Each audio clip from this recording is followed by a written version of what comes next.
Qui peut croire que les personnes porteuses de handicap resteront à l'abri du projet de loi sur la fin de vie? C'est l'inquiétude exprimée par la Fondation Jérôme Lejeune, attentive à l'évolution du texte examiné depuis une semaine à l'Assemblée, dont on a quelques contours, quelques contenus aussi, mais qui suscite pas mal la perplexité de l'opinion. Aujourd'hui, il n'y a pas de mobilisation en tant que telle sur ce sujet. J'entends de mobilisation massive. Il y a la perspective des élections européennes qui captent beaucoup l'attention médiatique. Et puis il y a aussi des conflits dont nous parlons sur cette antenne, Israël-Gaza, et puis bien sûr la guerre en Ukraine. Tout cela peut-être aussi éloigne le regard de l'opinion de cette question clé pourtant qui se joue, question de civilisation qui est celle de notre rapport à la fin de vie et qui va tous nous concerner à quelque niveau que ce soit. Bonjour Jean-Marie Leméné. Bonjour. Vous êtes haut fonctionnaire et président de la Fondation Jérôme Lejeune, membre de l'Académie pontificale pour la vie. On parlait tout à l'heure du rôle du Vatican dans la guerre en Ukraine.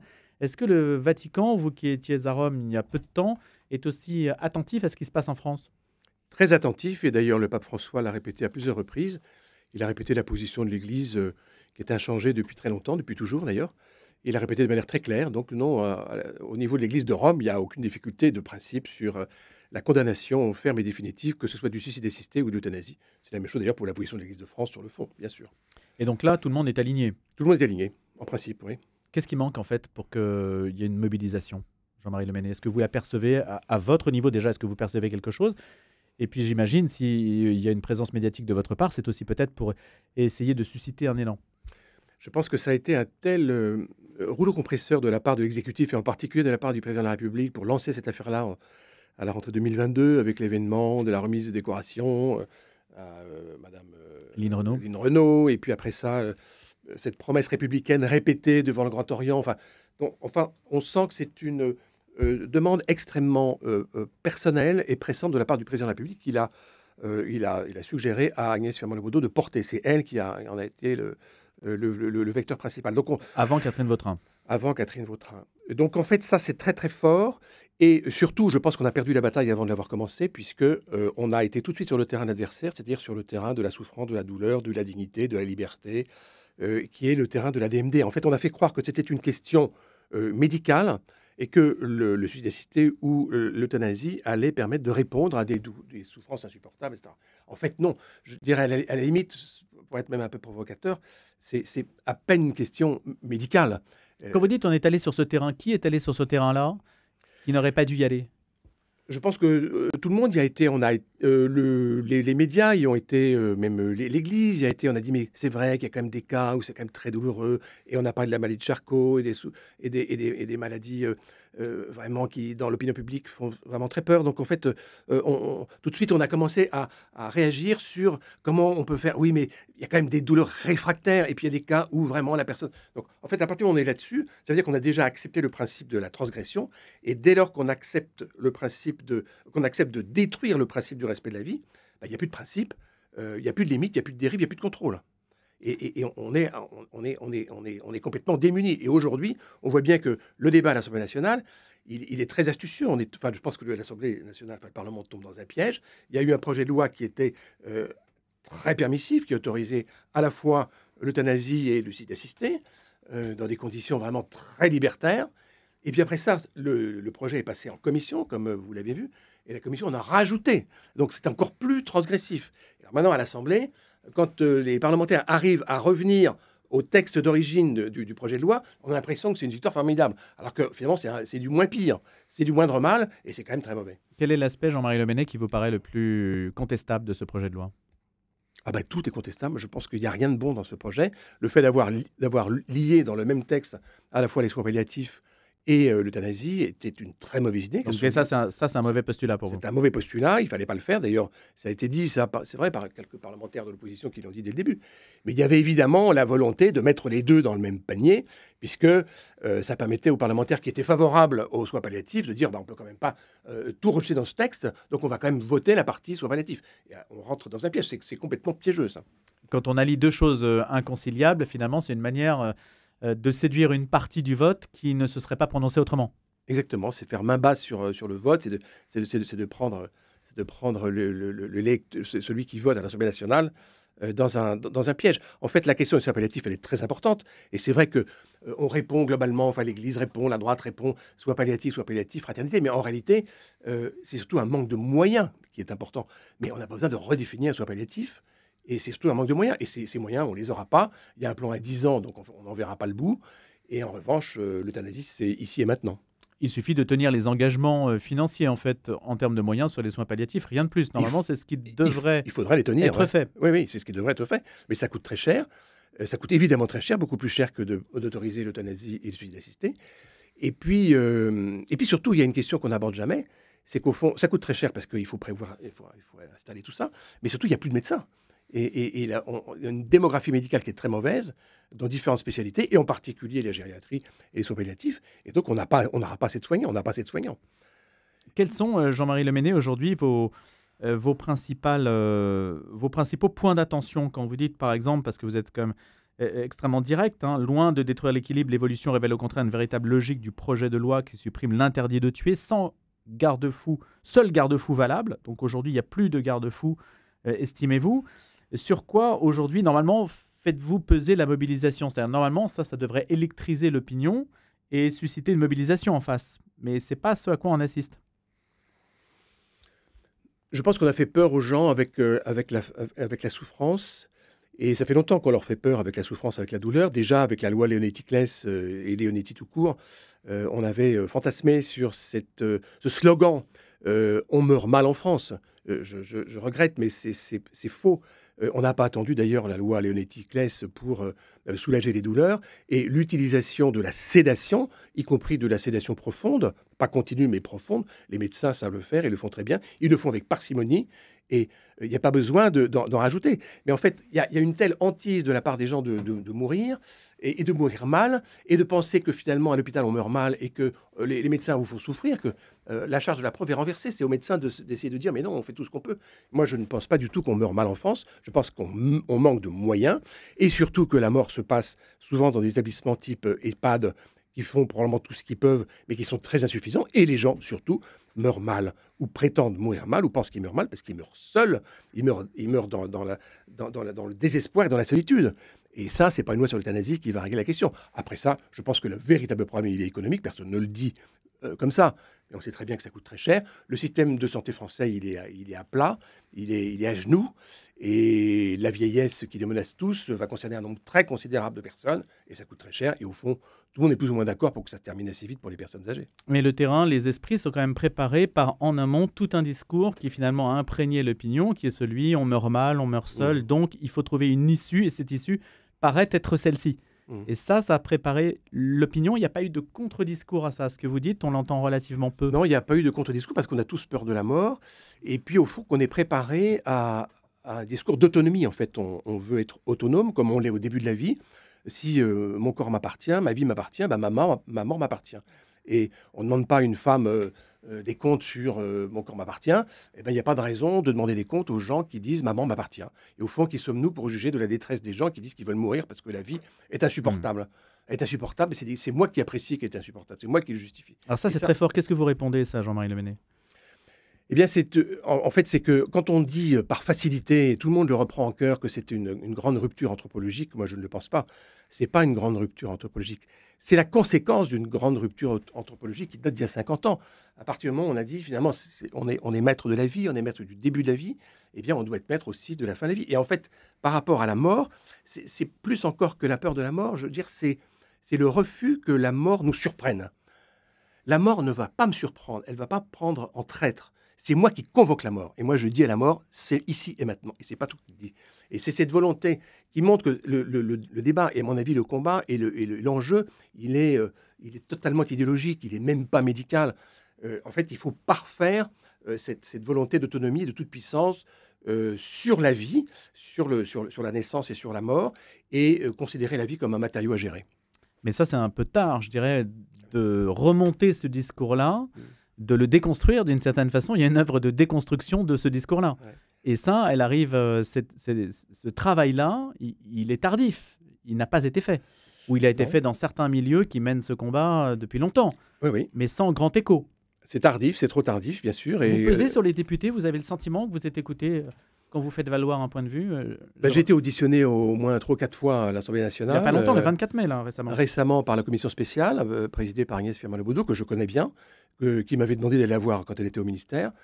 J'avais été auditionné par Olivier Falorni aussi dans le cadre du groupe d'études sur la fin de vie, et puis auparavant sur l'évaluation de la loi Leonetti-Claes. Donc en fait, on se connaît bien et on les a vus souvent, et ils nous écoutent. Est-ce qu'ils nous entendent? Non, je pense qu'ils ont à remplir quand même un cahier des charges en invitant tout le monde, c'est un petit peu ça. Cela dit, j'ai su après que l'audition qu'on avait faite avec Véronique Bourdigno à la Fondation Jérôme Lejeune, qui est elle-même concernée par le handicap, qui a perdu son père d'une maladie évolutive. Elle a fait un très beau témoignage. On a été entendu, on a ému les gens. Même Olivier Falorni, qui est une personne très agréable, hein, moi je m'entends assez bien avec lui, a été touché. Mais en fait, on est dans un débat, un combat de fond, un combat idéologique.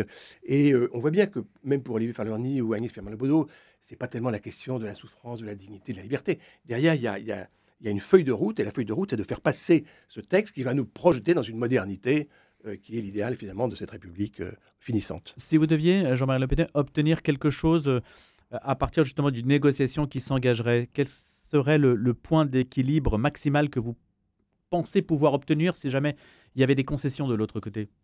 Qu'est-ce qu'on pourrait obtenir par rapport à un texte que vous jugez finalement très extrémiste? Non, je crois que les parlementaires sont ils sont dans leur logique, et puis ils font ce qu'ils peuvent. Et je pense que ce qu'on peut obtenir, c'est de gagner du temps. Parce que ça va prendre beaucoup de temps, il faut que ça passe au Sénat. Je pense que le Sénat va s'y opposer, enfin, il risque de s'y opposer. Donc, avec le jeu des navettes, je pense qu'il faut gagner du temps. Voilà. Après ça veut dire combien de temps? Ça risque de durer encore 1 an au moins, enfin, je pense. Après, nous... c'est jamais qu'un an, hein, mais bon. C'est toujours ça. Après ça, d'ici là, il peut se passer des choses, je sais pas. Non, pour nous, ce qui nous apporte, et la raison pour laquelle on est rentré dans la bataille, c'est qu'on est concerné par ça. Vous savez, dans les statuts de la Fondation Jérôme Lejeune, qui est reconnu d'utilité publique, ces statuts sont reconnus d'utilité publique, il y a la défense de la vie, de la conception à la mort. Et en fait, on a un intérêt à agir. Il n'y a pas beaucoup d'associations ou de fondations, en tout cas, qui ont ces statuts-là, qui sont reconnus, qui nous permettent d'agir en justice. Donc en fait, et pourquoi ça? Pourquoi on a le respect de la vie humaine, y compris jusqu'à la fin? Parce que nous avons, nous, à la Fondation Jérôme Lejeune, maintenant, affaire à une population de personnes porteuses d'un handicap mental. Vous savez qu'on a une très grosse consultation. La plus grosse consultation de France et vraiment d'Europe sur le handicap mental. Et on a des personnes âgées qui vieillissent. Alors, quand vous êtes trisomique, âgé, vieillissant et souvent porteur d'Alzheimer, vous n'avez pas toutes les cartes dans votre jeu quand même, hein. Et donc, il y a une menace très forte sur les personnes handicapées. C'est absolument évident que l'euthanasie touchera d'abord les personnes les plus vulnérables. Et en cela, la position de certains communistes est assez intéressante, parce que vous avez vu certains sont contre et le disent de manière très claire et très clivante. Et je pense que nous, là, on a vraiment une carte à jouer. Et quand bien même aujourd'hui, certains parlementaires, y compris la majorité, vont dire non, pas les handicapés, pas les malades psychiques, pas les mineurs, il n'y a aucune raison, ni morale, ni juridique, d'empêcher que ce qui est présenté aujourd'hui comme un soin soit refusé aux mineurs, aux handicapés et aux malades psychiques. Aucune. Sur quel fondement se baserait-on pour empêcher ça? Et le grand danger, c'est de considérer, et c'est malheureusement trop tard, le grand danger, c'est de considérer que le suicide assisté ou l'euthanasie peut être considéré comme des soins. C'est le cas de l'avortement. L'avortement est considéré comme un soin. Peut-on refuser un soin à quelqu'un? Non. Non. Là aussi, c'est un postulat. En fait, c'est trop tard. C'est un postulat qui a joué beaucoup dans ce débat. Dites-nous un petit peu comment, justement, ces personnes qui sont porteuses de handicap, aujourd'hui, sont accompagnées, comment elles peuvent envisager sereinement, comment elles pourraient envisager sereinement, comment pourrait-on les protéger dans le cadre de la fin de vie? Est-ce que c'est un tiers qui décide à leur place? Comment faire? Non, ils sont considérés comme... non, on voit bien qu'ils n'échappent pas à la loi commune. Donc aujourd'hui, et c'est terrible parce que la personne... Mais ça voudrait dire qu'ils devraient exprimer eux-mêmes leur volonté. Voilà, mais le problème, c'est que très souvent, ces personnes porteuses de handicap sont capables d'exprimer quelque chose pour vous faire plaisir. Si vous leur dites, est-ce que tu as envie d'échapper à une fin de vie difficile? Il va dire oui. Donc en fait, il va dire oui pour vous faire plaisir. Donc en fait, la nature de leur consentement est quand même discutable. C'est une grande question médicale d'ailleurs. Non, je pense qu'il faut absolument... les protéger de cela. Les parents sont déjà assez inquiets, mais nous, on fera tout pour faire en sorte que... Alors, comment feriez-vous justement pour les protéger de ce consentement facile à obtenir? Je pense que c'est une disposition, par exemple, qu'on peut faire essayer de porter dans la loi, mais ça suffira pas. Je pense qu'après ça, il faudra être vigilant. Nous-mêmes, à la consultation Jérôme Lejeune, on sera vigilant, on conseillera les parents, on fera des formations aux parents. Mais il y a un garde-fou qu'on pourrait instituer dans les directives anticipées, par exemple. Je ne sais pas, est-ce qu'on peut ajouter, est-ce qu'il y a quelque chose à ajouter pour se prémunir de cette dérive-là?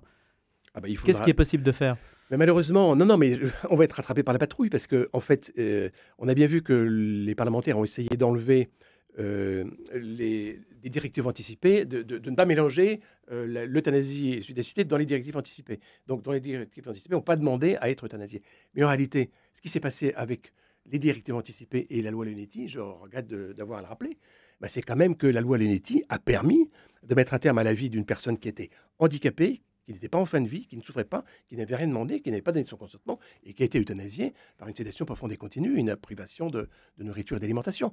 Et ça, c'est la loi Leonetti. Donc en fait, à partir du moment, vous comprenez, quand, je veux dire, les Et la personnes handicapées, disposition elles actuelle se ne protège retrouveront pas dans ces suffisamment. situations-là. Et c'est un médecin seul qui a pris cette décision-là. Alors si c'était deux ou trois, ça aurait pas été mieux. Mais en fait, Combien de personnes ont été concernées, ont subi ce traitement-là? alors ça, je ne sais pas, j'ai pas de chiffre. Enfin, nous, on a vécu l'affaire Lambert en première ligne.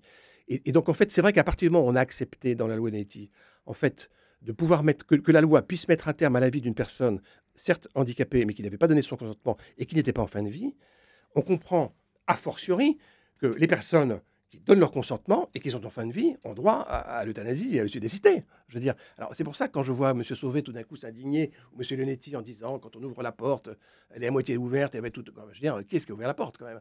Donc, mais ça, c'est très difficile de revenir en arrière. Après, les gens ne veulent pas. Et puis, malheureusement, je regrette de le dire aussi, j'ai beaucoup d'admiration pour le travail que fait la SFAP et que fait Donc notre la CAD. Société française de Non, soins palliatifs? honnêtement, enfin, c'est eux qui sont à la manœuvre et qui sont en première ligne. Donc, je ne veux pas les critiquer et je trouve qu'ils font un excellent travail.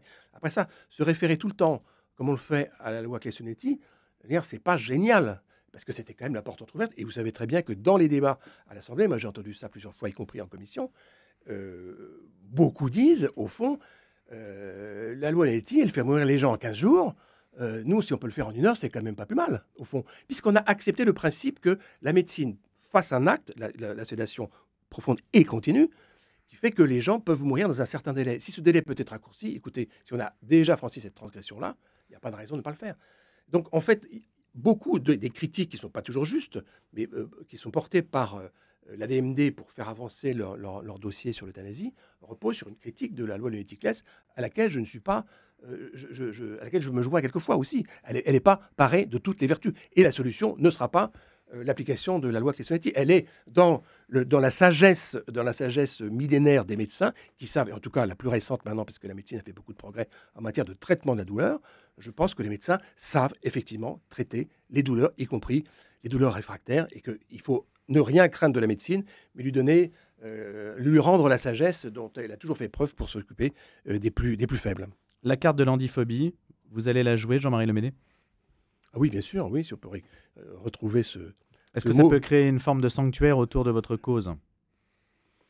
J'ai pas beaucoup d'espoir malheureusement, mais en tout cas on la jouera cette carte-là certainement. Ouais, on la jouera. Quelles sont, d'abord, combien de personnes porteuses de handicap sont concernées, autant que vous le sachiez, par rapport aux liens qu'elles entretiennent avec la Fondation Jérôme Lejeune, s'estiment concernées aujourd'hui, s'estiment en danger? Ah, pour le handicap mental, on sait, enfin pour la trisomie 21, donc on connaît assez bien, entre 40 et 60 000. Voilà, ils ne sont pas tous âgés, mais ce qu'on sait, c'est qu'ils vivent de plus en plus longtemps grâce au progrès de la médecine. Et on ne peut pas se réjouir à la fois des progrès de la médecine, puis se dire tout d'un coup, il faut mourir. Bah oui, il y a un moment donné, il faut que ça s'arrête quand même. Et quand ça s'arrête très tard, on est plus malade, très âgé que quand on meurt plus jeune. Donc effectivement, ce problème-là va concerner les personnes avec un handicap mental. Ben voilà, nous, on est en première ligne et on a développé d'ailleurs un service de gériatrie à la Fondation qui est nouveau. Jamais on s'était intéressé à la gériatrie pour les personnes avec handicap mental parce que par définition, elles mouraient plus jeunes avant. On est piégé en fait par le progrès, un peu, Jean-Marie On est Leméné. un peu piégé par le progrès, mais on est surtout piégé par la notion de progrès sur un plan idéologique qui considère tout progrès technique comme un progrès social ou sociétal, en fait. Et je pense qu'il ne faut pas mélanger ça. Jérôme Lejeune le montrait bien. Il ne faut pas que la médecine soit asservie au progrès technique, car le progrès technique obéit à sa logique technicienne et crée une morale technicienne. Jacques Ellul l'avait bien montré, la morale technicienne, c'est que ça marche. C'est-à-dire, quand on parle des techniques de PMA qui progressent, ça veut dire que la PMA fonctionne. Est-ce que les techniques sont bonnes? Non, en fait, en l'occurrence, elles ne sont pas bonnes là. Donc, il ne faut pas que la médecine soit asservie au progrès technique, d'une part, et d'autre part, il ne faut pas que la médecine se fasse philosophe. C'est pas la médecine, c'est pas le médecin qui définit qui est l'homme.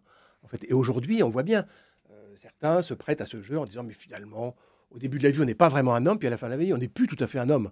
Parce qu'on n'est plus vraiment une personne dans des conditions pareilles. Est-ce qu'on est vraiment une personne humaine? On ne l'est plus. Et au début, est-ce qu'on est une personne humaine? On ne l'est pas tout à fait. Donc cette volonté de la part de certains, pas de tous, mais de certains médecins, c'est pas la majorité, mais qui sont ceux qui sont médiatisés, de dire finalement, c'est nous qui redéfinissons qui est l'homme.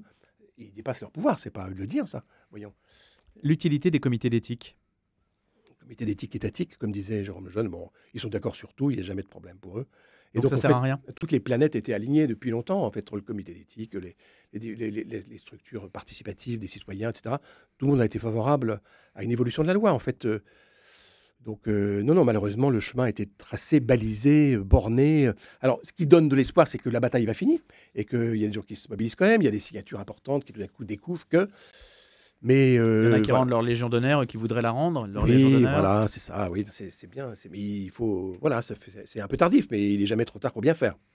La Fondation Jérôme Lejeune, aujourd'hui, donc c'est une fondation, mais c'est plus qu'une fondation dans la mesure où il y a une activité de mobilisation militante, hein, qui la rend présente dans un certain nombre de débats. Et vous avez été, par exemple, très présent sur le débat du mariage de personnes de même sexe, notamment. Pas tellement, non. Pas tellement. Non, non, pas tellement. Non, non, non, non, non. Un Ça, peu quand même. Non. pas énormément, non, c'est pas tellement sur ce sujet-là. Non, on a été très présent sur les débats bioéthiques, sur les lois de bioéthique énormément, sur la recherche sur l'embryon. Sur la recherche sur l'embryon, je pense qu'on est vraiment les leaders parce qu'en fait, encore une fois, on a un intérêt à agir et on est toujours, notre intérêt à agir est toujours reconnu par les juridictions. Mais Même vous si avez on une pas forte toujours. visibilité médiatique sur un Oui. certain nombre de combats quand même Oui, oui. depuis quand même Essentiellement plusieurs années. le DPN, le DPI, la PMA, la recherche sur l'embryon et aujourd'hui sur la fin de vie, on a fait un film quand même depuis 2 ans. On a fait un film avec Bernard de la Villardière Un qui documentaire. s'appelle Mourir n'est pas tué. Je crois que vous avez animé une soirée à Saint-Augustin il y a un moment.